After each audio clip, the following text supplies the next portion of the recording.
Liebe Freundinnen und Freunde, die Welt braucht mehr gute Nachrichten, mehr Good News. Wir alle brauchen das, sonst gehen wir täglich mit einem schlechten Gefühl ins Bett und das wollen wir nicht. Auf diesem Planeten passiert wesentlich mehr Gutes und Fortschrittliches, als wir glauben. Und im Moment haben wir genug um die Ohren, was uns täglich runterzieht. Wir haben zu dieser Idee schon vor vielen Jahren eine Fernsehserie entwickelt, die wir Good News nennen.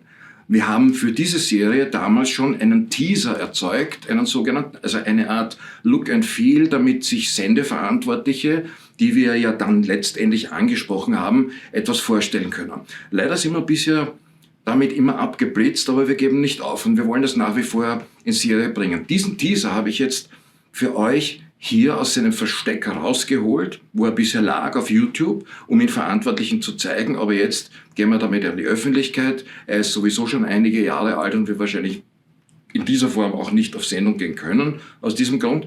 Aber ihr sollt ihn sehen.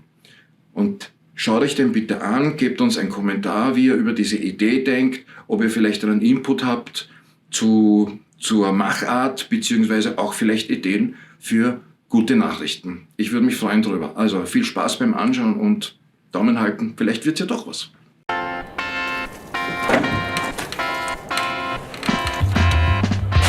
Hallo! In dieser Folge von Good News besuchen Werner und seine Tochter Marlene Indien. Diesmal berichten die beiden über ein Sozialprojekt, das sie eigentlich schon lange kennen. Die VRO, die Village Reconstruction Organization. Die kümmert sich um die Ärmsten der Armen in Indien, hilft ihnen zu stabilen Häuschen und verschafft diesen Menschen Zugang zu Bildung und Ausbildung, wenn das keine Good News sind.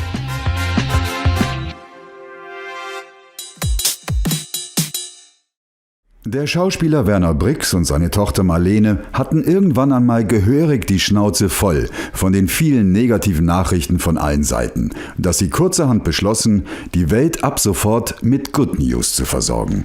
Und weil es so viele gibt, ist die Auswahl nicht immer leicht. Schau mal, Papa. Was denn?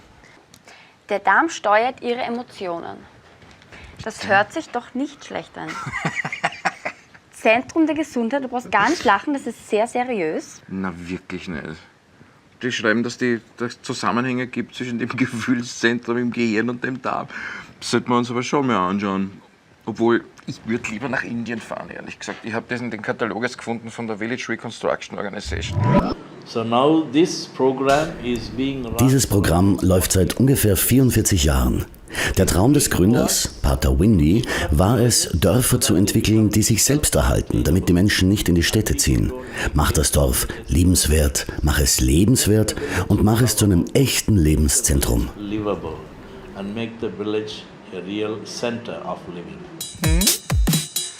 Das ist was Exotisches, die kenne ich gut und was die machen, ist doch wirklich super, oder? Du hast doch schon ein bisschen was mitgekriegt. Und der Darm, ich meine, das ist in der Schweiz, da können wir hinfahren, das ist super. Nein, Da sparen wir uns ich Geld. will keine Darmgeschichte machen. Ich will nach Indien fahren. In Indien, außerdem ist in Indien, eine Darmgeschichte kannst du in Indien auch machen. Und Indien ist voll schön. Und folgenden Vorschlag, okay? Ich darf jetzt nach Indien fahren mit dir, okay? Und du darfst die nächste Geschichte aussuchen. 100%? Versprochen? 98. Nein? 100. Okay, 100%. Gut, du darfst das nächste aussuchen. India, wink, wink, gut. Eine Reise ins ferne Indien erfordert natürlich sehr komplexe Vorbereitungen. Jeder hat da so seine Methoden. Autsch. Aber Vorbereitungen hin und her. Ihr braucht noch ein Rechercheteam. Wie wär's mit den motiviertesten Menschen, die zu haben sind? Teenager.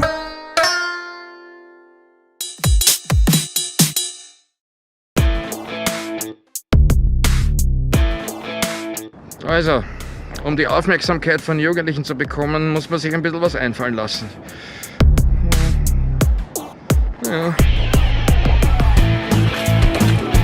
Ja, Sie haben recht. Der Mann ist verrückt. Aber schließlich geht es ja auch um ein gutes Rechercheteam, das Werner und Marlene während ihrer Indienreise mit Informationen versorgen soll.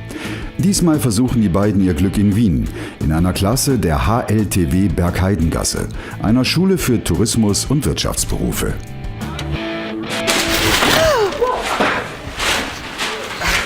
Morgen, meine Herrschaften. Du bist schon da. Sehr Ja. gut. Also, Folgendes. Leute, wir drehen einen Doku und wir brauchen euch als Rechercheteam. Alles klar? Überhaupt nicht, gell? Wir wollen Good News sammeln aus der Welt und die zu den Menschen bringen ins Fernsehen. Und deswegen machen wir uns jetzt auf nach Indien, weil wir dort eine Organisation besuchen wollen, die ziemlich gute Arbeit leistet. Und wir brauchen euch, um Informationen zu sammeln für uns. Was ich dazu rausfinde, jetzt wir bauen das kleine Einmaleins, brauchen wir auch. Indien, wie groß, wie dick, wie dünn, Bevölkerung. Und auch ganz wichtig, soziale Projekte, soziale Organisationen, die uns interessieren könnten. So machen wir das. Danke. Frohes Schaffen. So schauen die alle so komisch, die schauen alle so komisch. Und Abflug. Ja, wenn denn das so einfach wäre.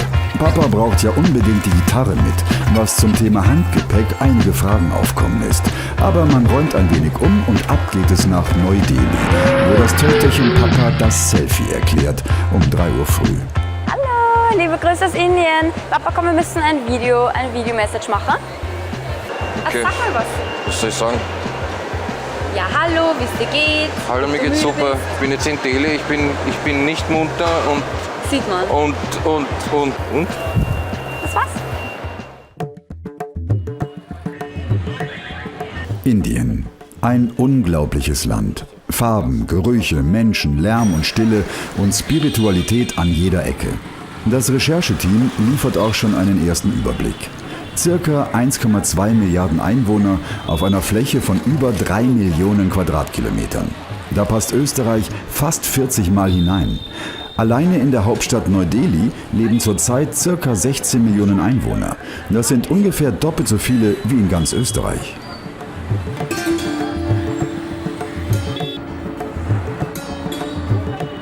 Doch vorerst heißt das Ziel der Reise Katarapali, ein Dorf im Osten des Landes, dessen neue Häuser dank der Zusammenarbeit zahlreicher Künstlerinnen und Künstler in Wien und der Mithilfe etlicher Freunde von Marlene und Werner heute, am Tag der Ankunft der Gäste aus Österreich, feierlich eröffnet werden soll. Werner hat so einen Empfang schon einmal erlebt, aber Marlene hat jetzt sichtlich einiges zu verarbeiten. Dass dir ein Fremder die Füße wäscht, um dich willkommen zu heißen, geht nicht nur ihr tief unter die Haut. Bevor wir aber zur Schlüsselübergabe schreiten, erzählt uns Pater Peter Daniel von den Anfängen der VRO und den Zielen, die man sich gesetzt hat.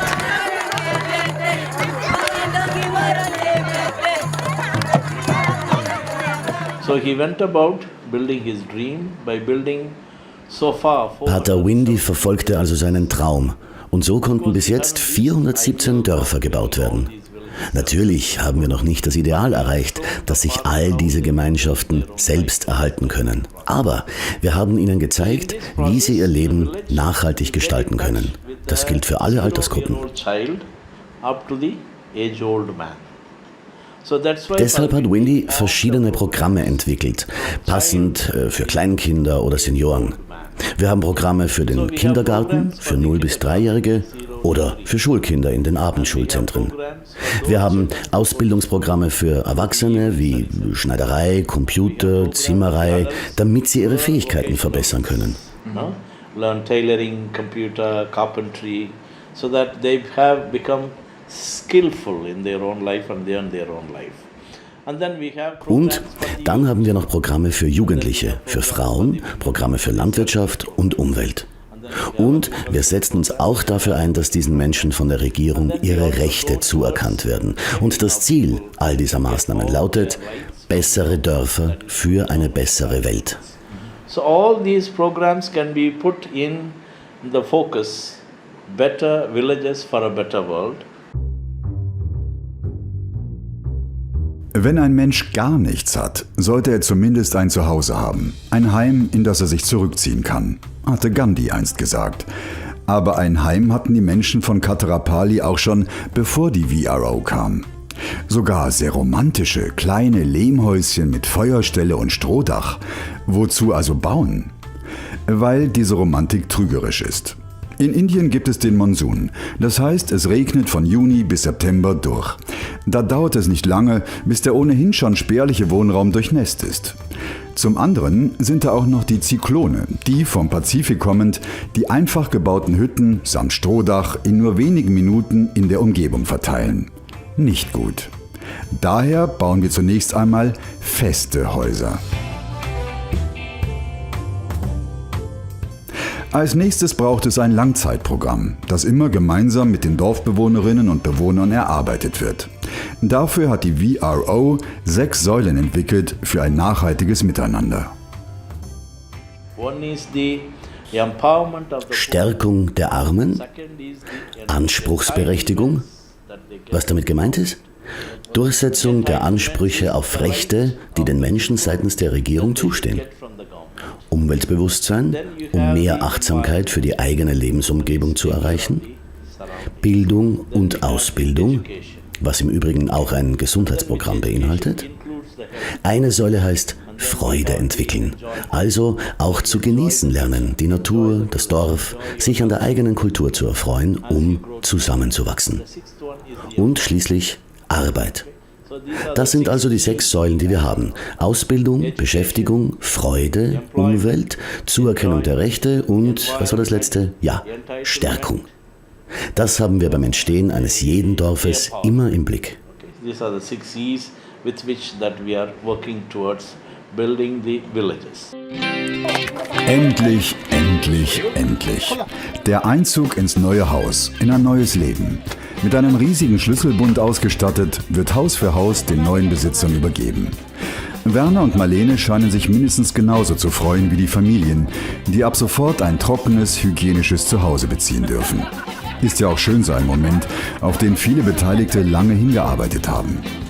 Werner und Marlene lassen es sich nicht nehmen, beim Übersiedeln zu helfen und das wenige Hab und Gut, das meist nur aus ein paar Töpfen und Wasserbehältern besteht, in die stabilen Ziegelbauten zu bringen. Nach unseren Maßstäben ist der Preis eines Hauses mit ca. 2.700 € sehr gering.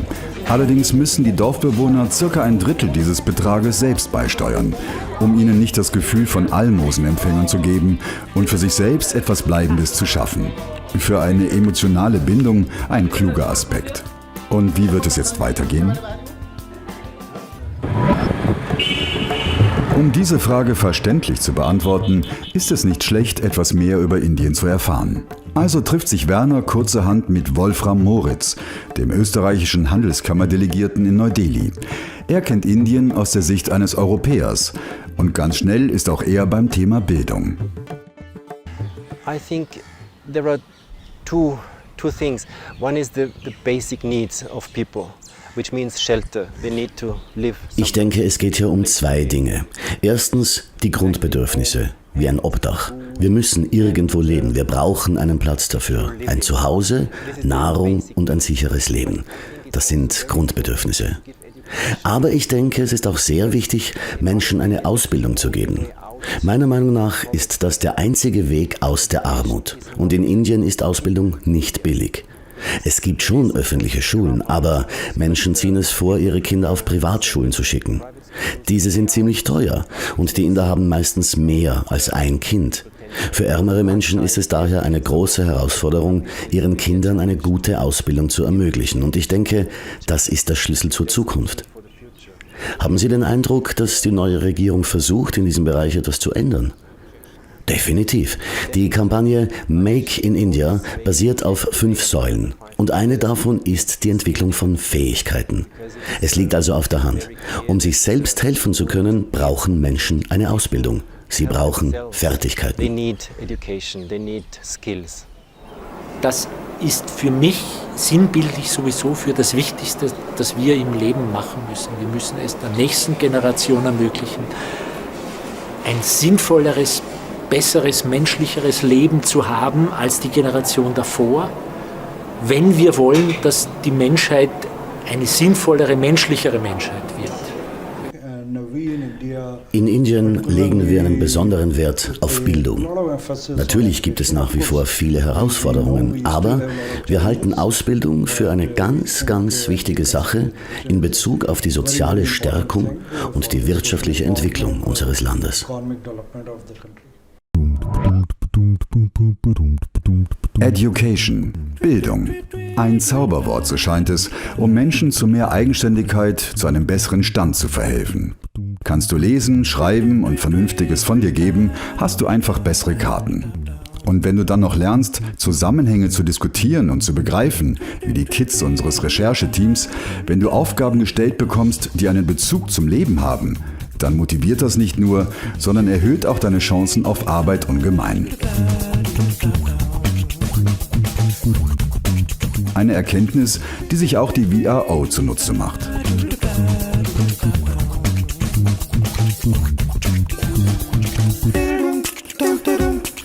In ihren zahlreichen, in fast ganz Indien verteilten Ausbildungszentren kümmert sich die Village Reconstruction Organization um Zugang zu Wissen und Handwerk für die Menschen aus den betreuten Dörfern. Mit bezahlten Lehrkräften aus der Region und mit Trainern aus befreundeten Industriebetrieben gelingt es zunehmend, die Chancen der Menschen auf ein besseres Leben wesentlich zu erhöhen. Schule. In unseren Breiten eine oft gehasste Selbstverständlichkeit. In Ländern wie Indien vielerorts ein unerfüllbarer Traum.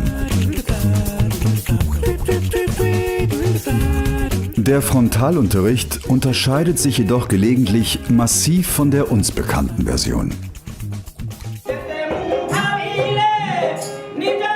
Was dieser Mann hier mit sehr viel Euphorie macht, ist ein wenig vergleichbar mit den Herolden in früherer Zeit in Europa.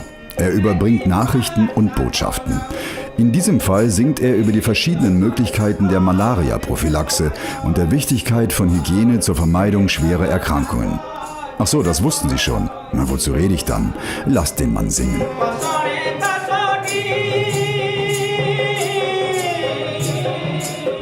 Ups, fast vergessen. Die Wasserversorgung. Was Peter Daniel hier mit der üblichen Kokosnusszeremonie, wie Marlene sie liebevoll nennt, segnet, verbessert das Leben der Dorfbewohner nachhaltig.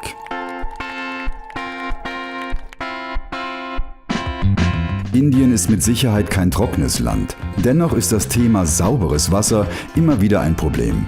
Also lässt die VRO kurzerhand auch Brunnen bauen, die den Menschen das Leben ungemein erleichtern, weil die langen, beschwerlichen Wege zum nächsten Fluss wegfallen und darüber hinaus letzten Endes auch sauberes Wasser zur Verfügung steht. Doch trotz all der vielen Good News, die Marlene und Werner in den Dörfern der VRO, der Village Reconstruction Organization, gesammelt haben, heißt es irgendwann Abschied nehmen. So viel Herzlichkeit, so viel Menschlichkeit und Wärme hinter sich zu lassen, fällt weder Werner noch Marlene leicht. Aber aus den Augen heißt ja nicht aus dem Sinn. Außerdem bleibt zur Ablenkung noch ein wenig Zeit in Neu-Delhi und Umgebung.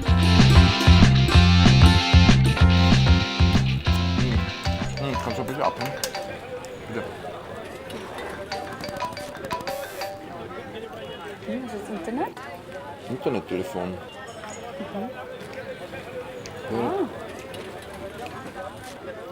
Hallo. Hey Werner, hey Marlene. Hallo. Wie geht's euch? Wo seid's denn? Wir sind in Delhi, wir essen gerade. Echt in Delhi? Ja, das passt perfekt, weil wir haben da Infos für euch. Wir haben uns ein bisschen genau die Sikhs angeschaut. Die kennt vielleicht nicht jeder. Ja, das sind die haben so einen Turban und oft einen Bart. Ja genau, und da gibt's einen echt wirklich schönen Tempel in Delhi. Die sind uns in Wien nämlich auch schon aufgefallen. Da haben wir einen Zeitungsartikel gesehen, dass die Flüchtlinge am Bahnhof mit Essen versorgen. Also die engagieren sich sehr auch im sozialen Bereich. Ja, und wo finden wir das? Ja, hier ist die Adresse. Ja, perfekt, warte, ich schreibe dir das kurz. Schwupp, ist schon da. Das geht urschnell. Also, dann schöne Grüße. Lecker. Schöne Grüße nach Wien. Ciao. Ciao.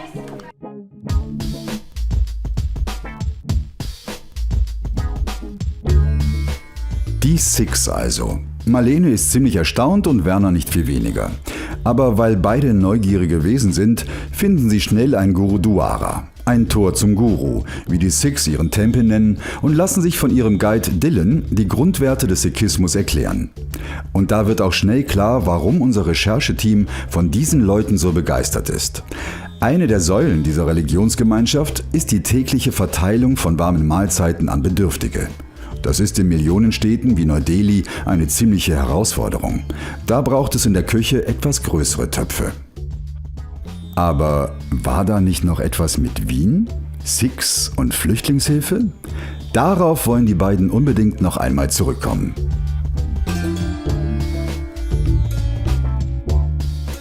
Doch bevor es zurück nach Hause geht, gibt es endlich ein bisschen Freizeit. Und was macht man da am besten? Natürlich Shopping und Sightseeing. Während Marlene die Straßenhändler in Neu-Delhi zum Wahnsinn treibt, besteht Werner auf einem Besuch im Taj Mahal, das nur wenige Autostunden von der indischen Hauptstadt entfernt ist und definitiv zu den großartigsten Sehenswürdigkeiten dieser Welt gehört. Danach heißt es allerdings endgültig Baba Indien und ab nach Wien.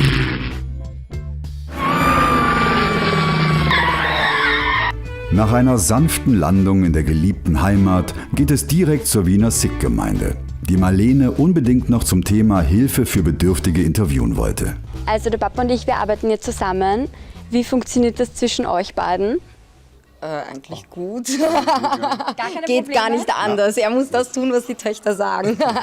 Das große Projekt, was ich eigentlich mit meinem Vater jetzt irgendwie so ein bisschen mitgemacht habe, wo ich ihn noch ein bisschen dazu motiviert habe, das war die Flüchtlingshilfe. Wir haben erfahren, dass es mit der Versorgung Probleme gibt. Demnach haben wir dann eine kleine Gruppe von Jugendlichen, haben dann gestartet, dass wir mit dem Sikh-Tempel zusammen Essen gekocht haben. Und zeittechnisch ging es bei uns Jungen dann nicht so gut, weil Uni, Arbeit, alles wieder angefangen hat. Und dann haben wir unsere Älteren gebeten, ob sie uns vielleicht helfen möchten, die gleich eingesprungen sind und die haben wirklich tolle Arbeit geleistet. Das Thema Kochen und Essen an Menschen auszuteilen, ist aber nichts Neues für euch. Das ist nichts von uns. Das ist seit unser erster Guru von 20 Rupien angefangen. Circa 550 Jahre vorher. Und diese Tradition geht bis heute auch.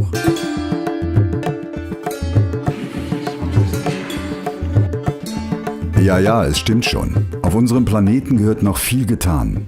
Aber die Good News lauten, es gibt schon sehr viele Menschen rund um den gesamten Erdball, die in ihrem Leben mehr Sinn sehen, als einfach immer nur haben wollen. Und so hat sich auch Werner entschlossen, gemeinsam mit seinen Freunden aus dem Schauspiel- und Musikzirkus mit der jährlich stattfindenden Benefizgala zum Totlachen Geld für den Entwicklungshilfeclub zu erspielen.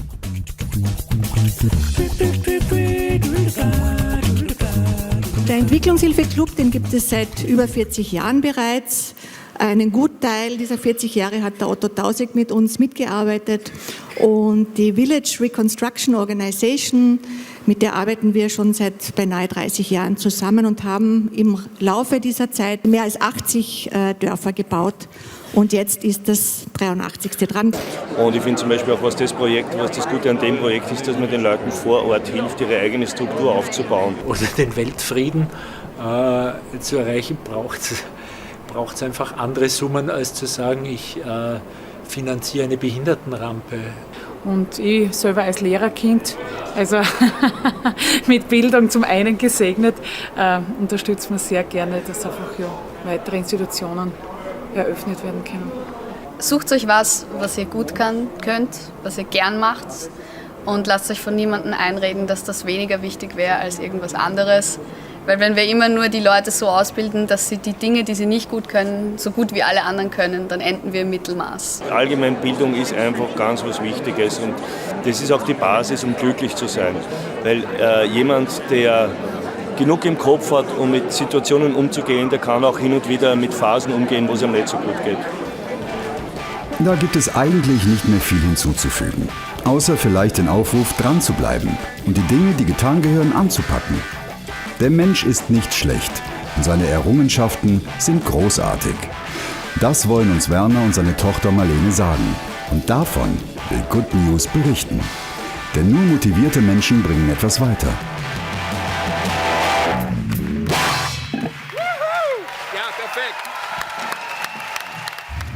Also ich finde, was die VRO dort macht, auch jenseits noch des Häuserbauens und des Ermöglichen des Häuserbauens, Altersheim, ist das Schule, Weiterbildung, ja. Berufsausbildung.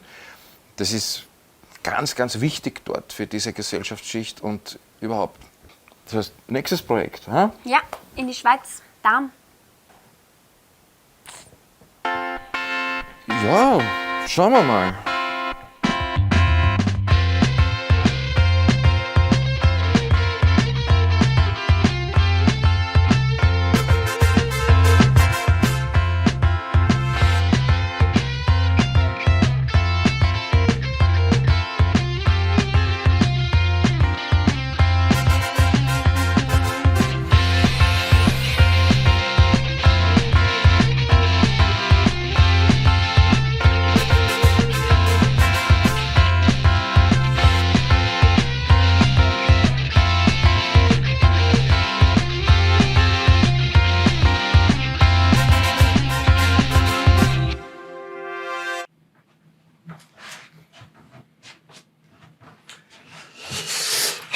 So, das war's. Ich hoffe, es hat euch gefallen und ihr habt auch im Nachspann bemerkt, wie viele Leute damals schon mitgearbeitet haben, um das Projekt zu unterstützen. Allen voran unsere Freunde von Traum und Wahnsinn und Dirk Stermann und Gregor Seeberg, die uns ihre Stimme zur Verfügung gestellt haben, was das ganze Projekt auch nochmal enorm aufwertet.